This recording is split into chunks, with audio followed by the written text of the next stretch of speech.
Right. So in writing, we were just doing opinion writing, and you guys did really well with that. We were practicing with our OREO graphic organizer, which is the format opinion, reason, examples, and then we state our opinion again, right? OREO, OREO.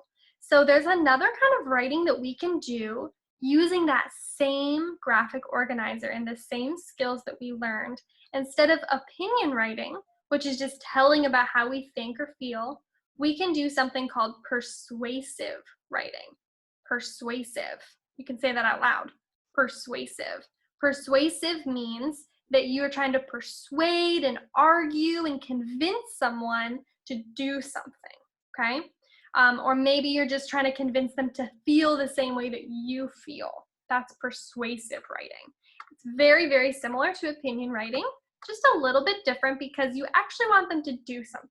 You're not just telling them about how you feel. So let me share my screen with you and we're going to look at this together. This is my OREO organizer that you guys used for opinion writing. And let's think together. If we were going to persuade someone to buy something for us, so if we're going to write a paragraph to convince your parents to buy something for you that you want, you need to first think about your audience. Your audience is your parents. So think about who your parents are. Do your parents usually give you what you want if you're like demanding it and you're like telling them they have to give it to you? Not usually, right? You probably need to use words like please, or you need to come up with some really good reasons for why you need it, right? Like you're not going to go up to your parents and say, give me a snack. You might go up to your parents and say, I'm feeling really hungry. Do you think I could have a snack, right? You have to think about your audience. You ask them for things. You also want to think about, like, do your parents usually give you things if you're like whining and complaining and being really angry? Or do your parents give you things if you are being really polite and you're using your words really nicely? Probably if you're using your words nicely and you're being respectful, right, is when your parents are going to give you something. So when you are writing this persuasive paragraph, you want to pretend like you're really asking your parents for this. How would you argue and convince your parents to buy you something? So I'm going to give you an example. When I was in 5th grade, I really, really, really wanted my own dog. I wanted to go to the animal shelter and I wanted to adopt my own dog. And I was trying to convince my parents to get one for me. And I remember some of the arguments that I used to convince them to buy me that dog. So this is basically what I would have said to my parents when I was in 5th grade. My opinion sentence would have been, I am ready to take care of my own dog. That's my opinion. I think that I'm ready to take care of my own dog. I'm old enough, right? I was 11 years old when I was in 5th grade. My reason sentence is, I am 11 years old and I am responsible and ready to do all hard work to take care of my own pet, right? My own dog. That's my reason. My opinion is that I'm ready to take care of my own dog, and my reason is because I am 11 years old and I'm responsible and I'm ready to do all the hard work to take care of my own pet. That's a reason that might work well with your parents, right? If you're reminding them of how responsible you are. So here's going to be my example sentences. I want to remind my parents that I'm responsible, and I want to give them examples of things I know I'm going to have to do.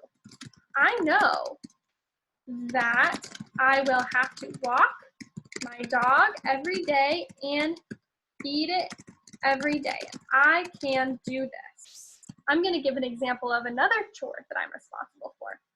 I always wash the dishes when you ask me to, and I even have started mowing the lawn, right? I'm giving my parents an example of how I'm responsible, hoping that they will think about how responsible I am and they'll let me have a dog, right? I'm going to give it one other example. Let's see. And my examples have to match my reason. I'm 11 years old, and I'm responsible. Okay, so maybe I'm going to talk about the experience that I have. As an 11-year-old, I have a lot of homework and I work hard in school, comma, I know how to take care of myself, and I can take care of a dog too, right? So those are my examples. I know that I will have to walk my dog every day and feed it every day, and I can do this. I always wash the dishes when you ask me to, and I even started mowing the lawn. As an 11-year-old, I have a lot of homework, and I work hard in school. I know how to take care of myself, and I can take care of a dog too. And down here, I'm just going to state my opinion again. I am ready to take care of my own dog. Now, I can't copy and paste it. I need to write it a little bit differently if I want 100% from Mrs. B, okay?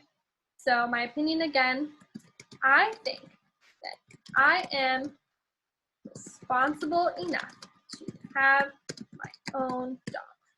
There we go, okay?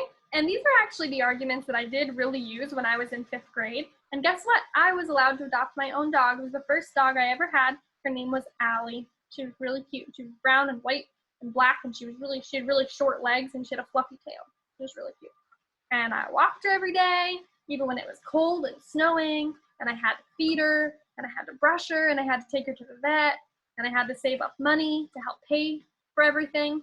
But it was really fun. I really enjoyed having a dog. I'm glad my parents gave me that opportunity. But there are other things I've asked for that they said no to. So that's okay. Sometimes they say no. But I would definitely want you guys to think about what is something that you want, okay? That you can write about. Maybe you can write about how you want a new phone. Maybe you can write about how you want a new Xbox or a new PS4, or you need your own computer. Maybe you want to write about you think you need new clothes for school, or you need new shoes, or maybe you've always wanted to play guitar and you need a guitar. Whatever you want. Maybe you want a pet. You can write about that, okay? So you are writing to persuade. You're trying to convince and argue for someone to do something for you, okay? People use this in a lot of different ways. People that are trying to become the president, when they give a speech, they have to try to persuade. They're using persuasive writing when they write their speech. They're trying to persuade you to vote for them. Also, people might go to the principal or to a teacher and might try to persuade them to do something. As teachers, we usually go to the principal and to the head of school, and we persuade them to let us go on field trips, right? By telling them, this is why I want to do the field trip, this is what the kids are going to learn. I give them good reasons, right? So you want to make sure you have really strong reasons. I don't want to read any persuasive paragraphs that say, you know, give me a dog because I want one. They're cute and fluffy. That is it's not persuasive. If you want a new phone, you're not going to say, give me a phone because I want it. It's shiny. I need one.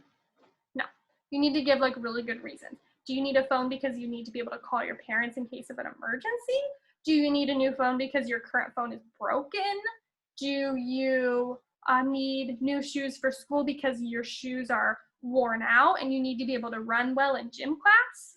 You need to think of some strong reasons for your opinions to be able to really persuade your audience, which is your parents. Okay, I'm really excited to read your writing. I know you guys are going to do a great job. Okay, go for it.